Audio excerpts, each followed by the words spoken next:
დავდგეთ ტრასაზე და ვნახოთ ქალს რა უნდა საჭესთან. რადგან არ ვჩანდით, ეგ მხოლოდ იმის გამო, რომ აი მაგ ფრაზით ჩაგვიკლეს რაღაცეები ძველი დროიდან მოყოლებული. ოჰო! რა მანქანით მოძრაობს გოგონა? გამიხარდა რომ მოგეწონა.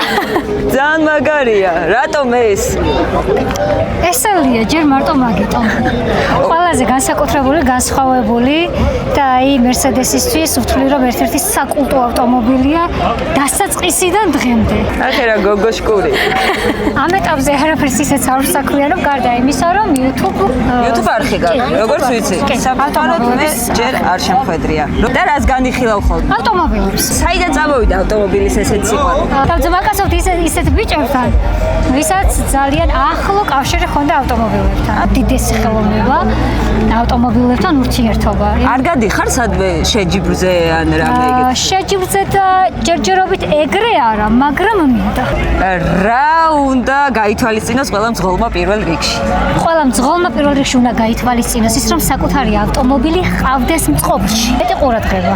აი ეგ არის ყველაზე მთავარი ჩემი აზრით მძღოლისთვის. რა აზრის ხარ იმ წამოძახილზე, არ ვიცი თუ ფრაზაზე, არ ვიცი რა დავარქვა, ქალია რა. აუ, კამერის წინ ვერ ვიტყვი. არა, კამერის წინ უნდა თქვა. ქალები ვართ ისინი, ვინც ვაკეთებთ ყველაფერს. ანუ არაფერში შეზღუდვა არ გვაქვს და არ არსებობს ისეთი რამე, რასაც ქალი ვერ მიაღწევს. რადგან არ ვჩანდით, ეგ მხოლოდ იმის გამო, რომ აი მაგ ფრაზით ჩაგვიკლეს რაღაცეები ძველი დროიდან მოყოლებული, მაგრამ ქალს რა უნდა საჭესთან, დავდგეთ ტრასაზე და ვნახოთ ქალს რა უნდა საჭესთან. გესმით? მეგობრებო, დაუდექით აბა ვინც მაგას ამბობთ მაგ ფრაზას.